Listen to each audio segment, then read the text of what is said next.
Magandang araw mga kaibigan. Bigyan natin ng reaction, opinion itong post ni Sas Rogando Sasot. Sabi niya, Russia, nang aasar ba kayo? First oil shipment, pinadala nyo through a ship named Sarah Sky. Sabi niya, kung nang aasar kayo, tuloy lang. Napansin ko na kahapon, yung post, kita ko, uy, Sarah Sky yung barko, ano ba yan? Pinabayaan ko lang. Ngayon, napansin din pala ni uh, Sasasot ng aasar ba? Sinadya ba? O, ito naman si MJ Kiambao Reyes, sabi niya, coincidence or is this Russia's subtle way of declaring support? Ito yung post, oh. A ship carrying more than 700,000 barrels of Russian oil has arrived. Tapos, very clear po yung pangalan ng barko, yan o, Sarah Sky.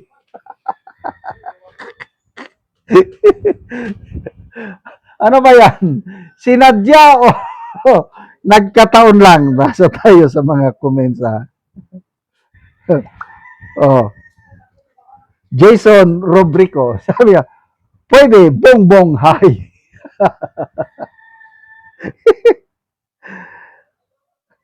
Ronald Cardema, Rodrigo Power, next vessel, ma'am. Kasi first shipment pa lang yan. Darating pa ang iba. Tuloy-tuloy na yan. Ang nag-order ata ito, Petron. Tama ba? Yeah, Petron. Ang may-ari ng Petron ngayon, CEO, si Ramon Ang. Kanina nagpayag si Ramon Ang na hindi namin sinasamantala ang publiko, hindi kami nag-overprice, 100%, tutulungan namin ang mamamayan. Sabi niya, dapat hindi ako maniwala. Tapos na, kumita na ang mga malalaking kumpanya ng langis. Galit si Senator Marcoleta. Sabi niya, computation ko, according to my friends in the oil industry, 3 billion per day ang kita ng mga oil companies. Oh. And then, hinamon pa ni Ramon ang gobyerno na kung gusto niyo, bilhin niyo ang Petron. Walang pambili. Gano pa. Sabi, Putin admired Tatay Digong so much that when the Marawi siege happened and Tatay Digong have to fly back to Manila at once, Putin had actually went to PRRD so they can briefly meet before he flies back to Manila. Talagang parehas kasi ng leadership si Putin at saka si Tatay Digong. And I believe itong pagbebenta ng Russian oil sa atin, may connection yan sa friendship ni PRRD at ni Tatay Digong. Kahit itong willingness ng China na magkaroon ng joint oil exploration, Philippines and China sa disputed waters sa West Philippine Sea, I still believe na naniniwala pa rin ang Chinese government na kaibigan nila ang Pilipinas. Tingin nila temporaryo lang ito. Itong presidency ng Marcos Jr. na sunod-sunuran sa US government. Alam nila temporary. Alam nila na ang malakas na kandidato is si Sara Duterte. Kaya, ayan, mag-usap-usap sila ngayon. Ang implementation, 2028 na. So, smooth sailing na. Pag nagpresidente na si BP Sara, ano na, yan na yung the best thing that ever happened sa atin, sa ating pangangailangan sa langis. Yun na yung joint oil exploration dyan sa West Philippine Sea. 60% ang atin, 40% lang ang Chinese. O di ba? Lamang na tayo. Kaysa yung makipag-away pa, magpatigasan ng ulo. Walang mangyayari sa atin. So, again, Sarah Sky, was it a prophecy na Sarah is parang langit? Ano pa? Basa tayo sa mga comments. Hmm. Charlie Solanor, and in the end, Sarah pa rin ang nagdala sa atin ng relief.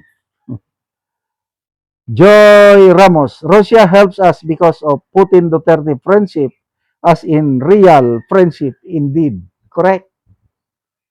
From Russia with love talaga to us except kay BBM. Bakit tayo nagkakagulo ng ganito o nagkakahirap? To me, dahil kay President Trump. Sang-ayon ako sa post ni Senator Lacson na ang accountability falls on Trump. Yung tinatawag niya na brinkmanship. Instead of statesmanship, pakikipagkaibigan, hindi. Pag you're in the brink of collapse. Akala ko itong si Trump noon is man of peace. Kabaliktaran pala. Sinimulan niya itong gulong ito. Akala niya matatapos kagad, makipag-negotiate kagad ang Iran. He was wrong. Palaban na rin ang Iraq dahil survival na ang nakataya sa kanila. Kaya ready na po tayo. Tataas pa daw ang litro ng diesel at gasolina next week. Magiging 150 na daw per liter ang crudo. Kaya, ano na ito.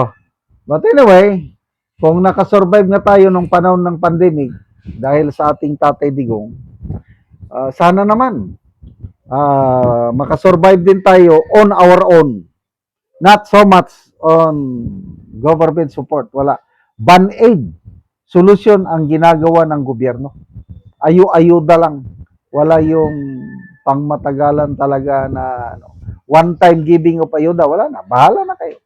Hindi katulad nung kay Tatay Digong, almost 2 years, tuloy-tuloy yung ayuda. Yun ang sustainable. Ito ngayon. One time lang, nagbigay ng 5,000, wala na. Bahala na ang mga drivers. Salamat mga kaibigan sa inyong pagsubaybay sa ating channel. Nakakatulong kayo ng malaki sa tribong Kalandig ng Bukidnon dahil ang income natin sa channel na ito is pantulong sa tribo. Namimigay tayo ng libreng yero at pako para makapagpatayo sila ng mas maayos na tirahan. Panoorin ninyo ang video na ito. Karon mo na ni ang atop sa natagaan na mo og yero. So mo nagyud ni kadako sa buslot. Sayang balay. Karon natagaan na gyud og yero.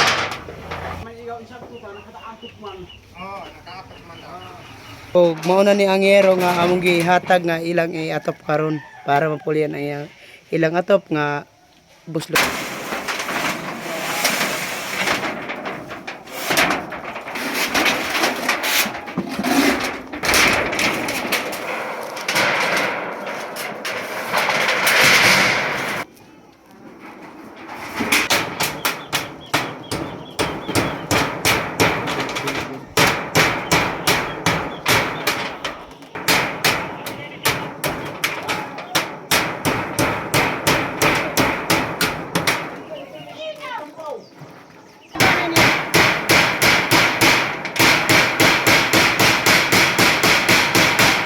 Karon naman na gyud sa pag-atop ang among ginahatag nga yero. Mat sa Ginoo nga nakaatop na gyud mi og sa naghinabang sa sin. So pila na to ka tuig ang imong atop nga mga buslot na? Napulo na ka tuig. Napulo na ka tuig. So mo nga nadto na iyang itsura. So nga naman sa napulo na ka tuig wala gid ka sukad nakapalit og yero nga para unta mapulihan.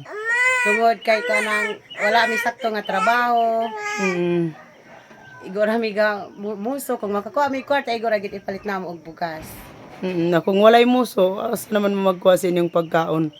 Ay bangita kung asa kuan kuan Na ang inyong kuha na mo'y tanom nga mga lagot mon. naa mga bingala, kamuti.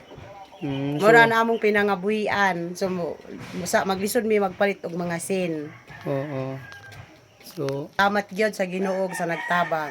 oo, salamat pod kaayo.